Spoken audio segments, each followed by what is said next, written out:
खबर चंदौली जनपद के चकिया के गरला से है, जहां केंद्र में मोदी सरकार तथा राज्य में योगी सरकार है तथा सरकार के द्वारा जहां किसानों की आय को बढ़ाने तथा किसानों के खेतों तक हर हाल में सिंचाई व्यवस्था सुनिश्चित के लिए जनपद में नहरों का जाल बिछाया है तथा सिंचाई व्यवस्था सुनिश्चित करने का शासन के द्वारा अधिकारियों को निर्देशित किया गया है, जिससे कि किसानों के खेतों में पानी हर हाल में उपलब्ध हो सके। लेकिन शासन के निर्देशों के बाद भी चंदौली जनपद थान के कटोरा में सिंचाई विभाग की जिम्मेदारी अधिकारियों की लापरवाही से किसानों की स्थिति दयनीय हो गई है तथा माइनर 10 वर्ष बीत जाने के बाद भी मरम्मत का कार्य सिंचाई विभाग नहीं कराया जा सका।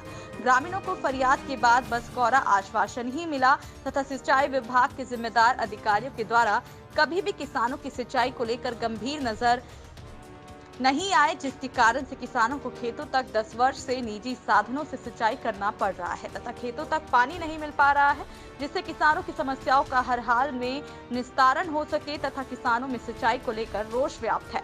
दरअसल पूरा मामला चकिया नगर मुख्यालय से सटे गरला गांव का है, जहां सिंचाई के लिए गरला में बनी माइनर 10 वर्ष पूर्व में ही पूरी तरह से क्षतिग्रस्त हो चुकी है, जिससे पानी काफी मात्रा में बर्बाद हो रहा है तथा किसानों के खेतों तक पानी नहीं पहुंच पा रहा है।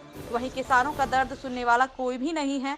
10 वर्ष से किसानों के द्वारा सिंचाई को लेकर सिंचाई विभाग के जिम्मेदार अधिकारियों से लेकर जनपद तक के अधिकारियों तक फरियाद लगाई गई, लेकिन 10 वर्ष बीत जाने के बाद अधिकारियों की लापरवाही से कोई भी सुनवाई नहीं हुई। वहीं किसान नेता अजय राय ने सिंचाई विभाग के एसडीओ कमलेश सोनकर से मिलकर किसानों की समस्याओं पर गंभीर न होने पर आंदोलन की चेतावनी दी है।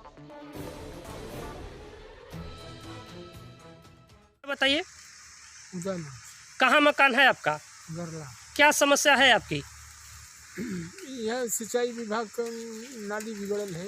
कब से नाली बिगड़ी है? अरे 8-10 साल से। कोई सुनवाई हुई अभी? नहीं।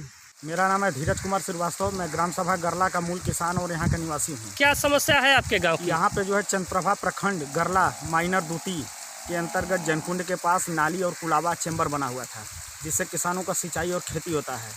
और कई बार हम इसके संबंध में प्रार्थना पत्र भी दिए, लेकिन कोई भी अधिकारी सुनवाई नहीं किया।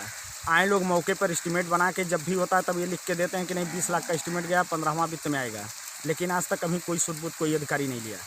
क्या ये जब कब बनेगा, जब सब सारे खेत सूख जाएंगे तब? जी, अपना परिचय बताइए। मेरा नाम अजय राय है। मैं स्वराज अभियान का नेता और मजदूर किसान मंच का प्रभारी हूँ। जी, क्या मामला है यहाँ किसानों की सिंचाई के लिए? देखिए, ये जो है बहुत लंबे समय से जैन कुंड बना हुआ था किसानों के खेतों में पानी पहुंचाने के लिए, लेकिन ये लंबे समय से क्षतिग्रस्त पड़ा हुआ है। पिछले दिनों भी इस सवाल को हम लोगों ने उठाए थे, तो पहले तो जो है सिंचाई विभाग के अधिकारियों ने टाल मटोल करने लगा।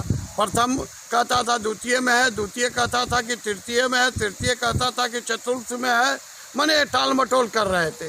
जब इसकी जो है विधिवत जो है जांच पड़ताल की गई तो पता चला कि ये द्वितीय में है, सिंचाई विभाग चंद्रप्रभा डिवीजन में द्वितीय में है।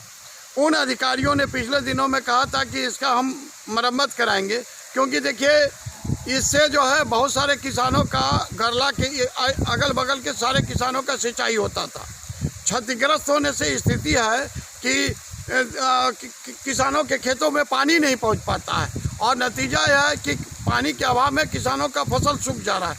अभी आप इसके बगल में देखेंगे कि पिछले साल ही 17-18 में 14वां वित्त आयोग से के तहत ग्राम प्रधान ने एक नाली बनवाया था। नाली 100 पीस बना हुआ है। क्षतिग्रस्त होने से पानी बह जा रहा है। बहने के कारण जो है उस कुंड के जरिए जो है नालियों में पानी नहीं पहुंच पा रहा है, जिसका नतीजा हो रहा है कि किसानों के खेतों में पानी नहीं पहुंच पा रहा है। इसके बगल वाले जगह पर तो आप स्थितियाँ देखिए कि कितना क्षतिग्रस्त है और जो है पानी सीधे सीधे इसमें बह जा रहा है। इसको लगातार हम लोग देखिए उठाते चले आए। हम लोग ने पिछले बार जो है इनके जो है एसडीओ जो है सोनकर जी से भी इस सवाल को लेकर के कहा था, तो उन्होंने कहा कि अभी हमारे पास जो है वित्त का अभाव है, हम उच्च अधिकारियों को पत्र लिख रहे हैं, लेकिन उस पर कुछ भी नहीं कार्रवाई हो। हम दूसरा बात इस बात को भी कहना चाहते हैं, स्थानीय जनप्रतिनिधियों से भी कहना चाहते हैं, सांसद और विधायक से भी कहना चाहते हैं कि किसानों के हित के बात करने वाले लोग कम से कम किसानों का एक वाजिब मांग है कि इस इलाके में किसानों का जो है पानी के अभाव में जो फसल सूख जा रही है, इसलिए जैन कुंड की मरम्मत के लिए वो भी अपने उससे जो है पैसा जारी कर सकते हैं और वो जो है इसको जारी करें। यह मांग हमने उठाया है और इसको लेकर के आज मैं सिंचाई विभाग के अधिकारियों से बात भी कर रहा हूँ और अगर नहीं हुआ तो हम 15 दिन के इनको मोहलत देते हैं। 15 दिन के अंदर अगर इस पर जो है कोई कारगर पहल कदमी इन लोगों ने सिंचाई विभाग के SDO द्वितीय नहीं लिए तो हम जो है मजबूर हो जाएंगे किसानों की तरफ से धरना प्रदर्शन करने के लिए, क्योंकि किसानों का बहुत ज़्यादा क्षति हो रहा है और बार बार इस सवाल को उठाया जा रहा है। न सिंचाई विभाग इस बात को ध्यान दे रहा है, न यहाँ के जनप्रतिनिधि ध्यान दे रहे हैं, न सांसद ध्यान दे रहे हैं, न विधायक ध्यान दे रहे हैं, न जिला पंचायत के जो प्रतिनिधि हैं वो ध्यान दे रहे हैं। तो इसलिए हम इस सवाल को उठाते चले आ रहे हैं और आने वाले दिनों में इसको आंदोलन की हम रूपरेखा तैयार करेंगे। स्थानीय किसान इस पर उस सवाल को लेकर के बड़ा आक्रोशित है, बार बार वो इस सवाल को उठा रहे हैं। हम पहली चरण में तो किसानों के बीच एक हस्ताक्षर करा करके सिंचाई विभाग के अधिकारियों को हम एक ज्ञापन सुपुर्द करेंगे और द्वितीय चरण में किसानों को जब लॉकडाउन खत्म हो जाता है, जब कोरोना जैसी वैश्विक महामारी खत्म हो जाती है तो हम इस पर किसानों को लेकर के एक धरना प्रदर्शन की दिशा में भी बढ़ेंगे, क्योंकि इस किसानों का हित वाली अगर बात करती है सरकार तो उसको सरकार को इस बात को सोचना चाहिए कि किसानों के सवाल है, इस किसानों के सवाल को तत्काल हल किया जाए, क्योंकि यह भाजपा सरकार में किसानों के हितों के लगातार अनदेखी हो रही है और इसका हम जो है मुखालफत करते चले आ रहे हैं। ये सरकार किसानों के लिए पैसा जारी करे और ये जो जैन कुंड की तत्काल मरम्मत कराई जाए और यहाँ जनप्रतिनिधि इन सवालों को लेकर के अपने संज्ञान में ले। यही बात हम मजदूर किसान मंच की तरफ से, इस इलाके के स्थानीय किसानों की तरफ से ये सवाल हम उठाना चाहते हैं।